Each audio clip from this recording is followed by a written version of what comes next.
Sabe, é curioso pensar que muitas das grandes ideias da ciência nasceram de lugares bem inesperados. E a teoria da probabilidade, o nosso papo de hoje, é um caso clássico disso. Acredite se quiser, mas tudo começou com um problema de um jogo de azar. E é essa história que nos joga direto na nossa pergunta principal. Então, a questão é essa, né? Como é que uma simples dúvida sobre um jogo de cartas, um jogo de azar que nem tinha terminado, pôde se transformar num pilar da ciência moderna? É impressionante pensar que disso nasceu um campo que hoje está por trás de tudo, da física quântica e inteligência artificial que a gente vê por aí. Ok, para a gente entender como essa revolução aconteceu, vamos ter que voltar um pouquinho no tempo, lá para os primeiros caras que tiveram a coragem de misturar matemática com algo tão imprevisível, a sorte. A nossa viagem começa na Itália, em pleno Renascimento. Primeiro, lá em 1494, aparece Luca Pacioli e publica sua grande obra, A Suma de Aritmética. E lá no meio, ele já tocava nesses problemas de chance. Aí, algumas décadas depois, em 1526, Girolamo Cardano vai mais fundo. Ele chega a escrever um tipo de manual para jogadores, sabe? O curioso é que o livro dele só foi publicado muito tempo depois, em 1663, bem depois que ele já tinha morrido. Mas enfim, esses foram os primeiros passinhos. Vamos falar um pouco do primeiro deles, o Luca Pacioli. O cara era um monge franciscano, mas também um matemático super famoso. Tão famoso que o livro dele, A Soma de Aritmética, garantiu uma vaga de professor lá na corte de Milão. E detalhe, ele teve um aluno que, bem, todo mundo conhece, Leonardo da Vinci. Foi ele um dos primeiríssimos a colocar no papel esses quebra-cabeças sobre chances e sorte. Depois do Pacioli, vem o Girolamo Cardano. E que figura, hein? Ele era médico, mas se metia em tudo, de física a astrologia. E o mais legal sobre o Cardano é que ele pegou as duas paixões dele, matemática e jogos de azar, e juntou tudo num dos primeiros livros sobre probabilidade, lá em 1526. Mas aí vem a parte doida da história. O livro só foi publicado em 1663, quase 100 anos depois da morte dele. Imagina só, as ideias geniais dele ficaram na gaveta e a galera da época nem soube o que ele tinha descoberto. Então, esses caras prepararam o terreno, foram os pioneiros. Mas o momento em que a teoria da probabilidade realmente nasceu de verdade foi por causa de um problema bem específico e da conversa entre dois gênios absolutos da matemática daquela época. De um lado, a gente tem Blaise Pascal, um verdadeiro prodígio que com 16 anos já estava publicando trabalho importante. Do outro, Pierre de Fermat, um gênio que era mais na dele, sabe? Ele gostava de trocar ideias por cartas. E o que juntou esses dois? Um amigo de Pascal, um apostador, conhecido como Chevalier de Méret. Ele chegou com uma encrenca, um problema, que ele mesmo não conseguia resolver de jeito nenhum.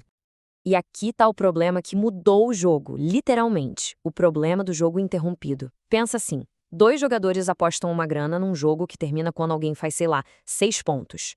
Só que o jogo tem que parar antes, com placar em 5-3. E aí, como é que divide o dinheiro do prêmio de um jeito justo? A sacada genial de Pascal e Fermat foi parar de olhar para trás, para o que já tinha acontecido. Em vez disso, eles olharam para frente. Eles calcularam todas as maneiras possíveis que o jogo poderia ter terminado. E com base nisso, eles acharam a chance de cada um vencer. Essa foi a grande virada. A matemática deixou de só registrar o que passou para começar a prever o futuro. Pois é, o que começou como uma simples troca de cartas entre dois amigos estava prestes a virar algo muito maior. Um campo de estudo sério e reconhecido. E olha que legal como uma ideia vai crescendo. Tudo começa com a base, né? As cartas entre Pascal e Fermat. Pouco tempo depois, em 1657, um cientista holandês, o Christian Huygens, fica sabendo dessa conversa e publica o primeiro livro didático sobre probabilidade. E a partir daí, a coisa decolou. A teoria foi se desenvolvendo super rápido, com a ajuda de outros gigantes como Jacob Bernoulli e Abraham de Moivre.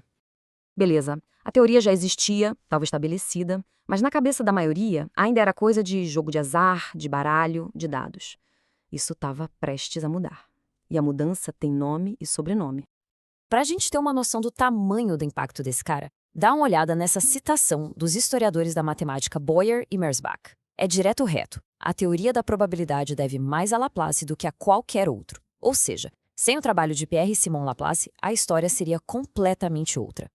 Foi em 1812 que Laplace lançou a sua obra-prima, a Teoria Analítica das Probabilidades.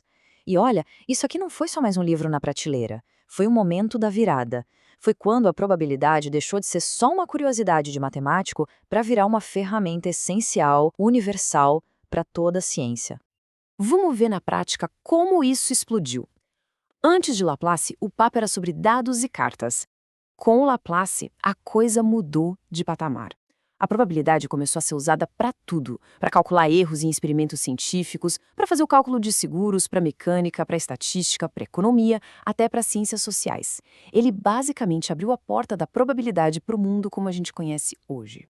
E é claro que a história não acaba aí, né? A base que esses gigantes construíram serviu de alicerce para muita coisa que veio depois. Já no século XX, esse legado continuou com outras mentes brilhantes, como Poincaré e Borel. Eles deram uma refinada na teoria, deixaram ela mais robusta, mais rigorosa. E aí, veio o gênio John von Neumann e conectou tudo isso com uma área totalmente revolucionária, a teoria dos jogos. Ele basicamente criou uma matemática para analisar estratégias e conflitos. E isso, nossa, isso se tornou fundamental para a economia moderna e para um monte de outras áreas.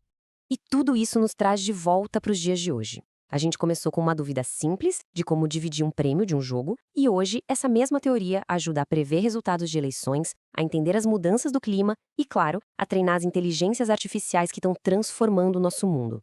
A pergunta que não quer calar é: depois de tudo isso, para onde mais a teoria do acaso ainda vai nos levar?